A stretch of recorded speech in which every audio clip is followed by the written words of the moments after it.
Man, I wish there was some way I could combine my love and respect for classic ballet with cool weapons and extreme violence. Wait, can I? From the world of John Wick? If that's the case, let's discuss all the bloody details in this spoiler-free review of Ballerina. After henchmen from a mysterious tribe murder her father, Eve is rescued and adopted by a criminal organization disguised as a ballet company. There, she learns more than dance. She learns how to defend herself and eliminate her enemies. Once Eve's training is complete, she is ready to carry out a dangerous mission, but her desire for revenge has never wavered. That obsession, if unbridled, may bring unimaginable danger to herself and even the ballet company that raised her. It may even draw out the ultimate assassin. Ballerina, or more accurately, from the world of John Wick, Ballerina, is a direct spin-off from the popular ultra-violent assassin franchise John Wick. And like those movies, this new installment features hyper-stylized, increasingly unique forms of battle. The biggest difference is our protagonist is a girl, Eve, portrayed by Ana de Armas. For me, when you make the action hero female, it can be a little bit precarious because you're asking me to believe a 110-pound girl soaking wet is capable of defeating a half dozen enormous dudes in hand-to-hand combat. Ballerina deals with this issue head-on right from the start in a somewhat cliche training montage. Eve admits that she can't defeat the large males with whom she's sparring, so the coach says, "You're right, you're always going to be smaller. You must improvise, adapt, cheat." And she does exactly that, scratching, poking eyes, and a lot of shots to the prizes. This elevates the fighting scenes in several ways. It adds humor, it requires creativity, and it makes the plausibility more believable. For example, Eve may be getting the snot kicked out of her by some huge dude, getting slammed on a restaurant table, shattering the glasses below her, so she grabs a shard of the broken glass and rapidly stabs the dude in the neck. Yes, she's getting her butt kicked, but her training has taught her to invent new ways to defeat her enemies. It feels believable.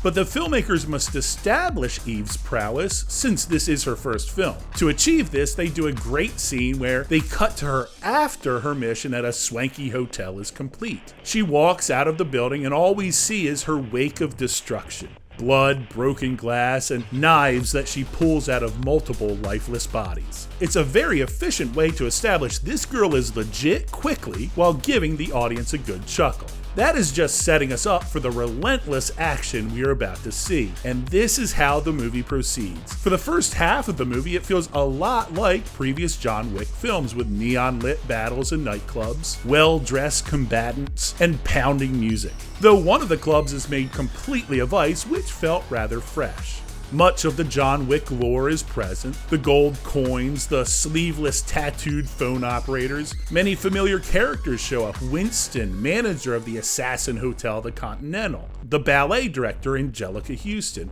And even an appearance from the late Lance Reddick in his final on-screen role since his passing in 2023. This familiarity is fine, and I think Ballerina would have been adequate if it maintained this tone.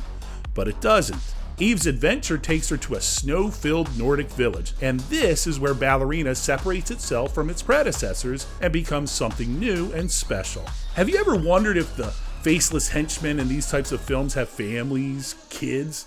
Well, they do, and they live here. Eve must battle her way through this picturesque winter town, and it's not only the henchmen, it may be their wives, the kitchen staff, whoever she comes in contact with. During this eclectic carnage, Eve must use whatever is in her reach to defeat her enemies, whether that be ice skates, knives, guns, or even plates. My favorite weapon is the way she creatively uses hand grenades. Ballerina is a fast-paced, beautifully shot, funny, and extremely violent film that I think is a wonderful addition to the John Wick franchise. So I will give it 4 out of 5 stars, but admit the plot makes very little sense if you take even a moment to scrutinize any of the details. But that's not what this film's about now, is it? Sensitive audiences beware, Ballerina certainly has some bad language, but the violence is over the top and designed to excite the audience, which may bother some people. What do you guys think of Ballerina? Does it compare to John Wick? Let me know in the comments below. If you enjoyed this review, please take a moment to like this video, subscribe to this channel, and ring the notification bell so you never miss any of my future content. Also, you can check out some of my older videos by clicking on one of these boxes.